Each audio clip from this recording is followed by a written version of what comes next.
ముఖ్యమంత్రి చంద్రబాబు నాయకత్వంలోని కూటమి ప్రభుత్వం ప్రజా సమస్యలను గాలికి వదిలేసిందని, రాష్ట్రంలో పాలన పూర్తిగా గాడి తప్పిందని వైఎస్ఆర్సీపీ ప్రధాన కార్యదర్శి అధికార ప్రతినిధి జూపూడి ప్రభాకర్ రావు మండిపడ్డారు. తాడేపల్లి వైఎస్ఆర్సీపీ కేంద్ర కార్యాలయంలో మీడియాతో మాట్లాడుతూ సీఎం చంద్రబాబు బాటలోని మంత్రులు పయనిస్తున్నారన్నారు.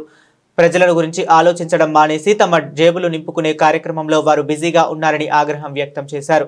ఒకవైపు శాంతి భద్రతలు నిర్వీర్యమయ్యాయి, మరోవైపు ప్రజారోగ్యం పడకేసింది, ఇంకోవైపు ప్రకృతి వైపరీత్యాలతో రైతులు కుదేలవుతున్నారని, అయినా కూడా ఈ ప్రభుత్వానికి చీమ కుట్టినట్లుగా కూడా అనిపించడం లేదని ధ్వజమెత్తారు. ఈ రాష్ట్రంలో ప్రభుత్వం అనేది సరైనటువంటి గాడిలో ఉందా? ఉంటే తెలుగుదేశం పార్టీలో ఎమ్మెల్యేనే నేను ఎలక్షన్ నిలబడేటప్పుడు ఒక ఎంపీకి 5 కోట్లు ఇచ్చాను. 5 కోట్లు ఎలా ఇచ్చానంటే బ్యాంకు ద్వారా ఇంత, ఇంకొక ద్వారా ఇంత, అతను లెక్కలు చెప్తా ఉన్నాడు. గెలిచిన ఎంపీ మొత్తం ఇసుక మీద పడి వ్యాపారం చేస్తున్నాడు, న్యాచురల్ రిసోర్సెస్ మొత్తం కూడా నాశనం చేస్తున్నాడని తెలుగుదేశం పార్టీలోనే ఈరోజు వాళ్ళకే వాళ్ళు ప్రశ్నించుకొని సమాధానం చెప్పే దశలోకి వెళ్ళిపోయారు. వైఎస్ఆర్ కాంగ్రెస్ పార్టీ అదే ప్రశ్నిస్తూ ఉంది. కానీ వైఎస్ఆర్ కాంగ్రెస్ పార్టీని బుకాయిస్తున్నారు. పాపం ఇక్కడ జరుగుతున్న అంశాలకి దుబాయ్ నుంచి ఒకరు, ఆస్ట్రేలియా నుంచి ఒకరు తండ్రి కొడుకులు పోటీపడి బుకాయించాలని చూసినా ఎక్కడ ఏమాత్రం ఏ ఎమ్మెల్యే ఆగటం లేదు.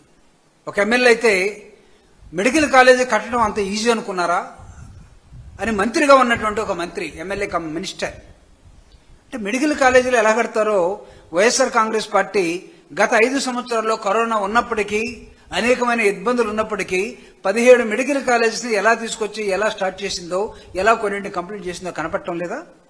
సంపద సృష్టిస్తాం అన్నటువంటి చంద్రబాబు నాయుడు గారు అదేదో దుబాయ్లో ఉందట, లేకపోతే ఇంకో చోట ఉందట, అడగబరిగెత్తున్నాడు. ఇక్కడ కాదు సృష్టించడం. డర్టీయెస్ట్ పరిపాలన, the worst administration. Nobody is addressing pageants. రైతుల గురించి, రైతాంగాన్ని గురించి, పంట నష్టాల గురించి, వాళ్ళ దిగుబడుల గురించి, మార్కెట్ రేట్ల గురించి ఈ రాష్ట్రంలో మాట్లాడటానికి మంత్రి కరువయ్యాడు, ప్రభుత్వం కరువైపోయింది. రైతాంగాన్ని వదిలేశారు. రైతాంగాన్ని వదిలేసి మీరు ఎక్కడ పెట్టుబడుల కోసం ఎక్కడ తిరుగుతున్నారు అంటే రైతును మీరు ఏ విధంగా భావిస్తూ ఉన్నారు? ముఖ్యం కాదా? వైఎస్ఆర్ కాంగ్రెస్ పార్టీ వాళ్ళ పేర్లు రాసుకొని వాళ్ళని శిక్షించడం కోసం రెడ్ బుక్ అనే దాన్ని ఒకదాన్ని చూపిస్తున్నారేమో అనుకున్నారు. కానీ రెడ్ బుక్ అనేది తన పార్టీలోనే, తన ప్రజల మీదనే ప్రయోగించే దశలోకి ఈరోజు రెడ్ బుక్ వెళ్ళిపోయిందని ఈరోజు తెలుగుదేశాన్ని కూటమిని గెలిపించినట్టు ప్రజలు అనుకుంటూ ఉన్నారు. డిప్యూటీ సీఎంగా ఉన్న అతను తన నియోజకవర్గాన్ని వదిలేసి భీమవరంలో ఏలు పెట్టి భీమవరంలో పేకాట ఆడుతూ ఉంటే అక్కడ ఉన్నటువంటి డిఎస్పీ ఏం చేస్తున్నాడనే డైరెక్ట్ గా డీజీపీకి ఒక లెటర్ రాస్తాడు. అంటే పేకాట ఉన్నట్టా లేనట్టా?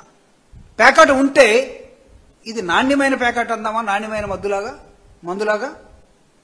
ఏమో చంద్రబాబు నాయుడు గారు నాణ్యమైన పేకాటను ఏమైనా ఆడిస్తున్నాడేమో.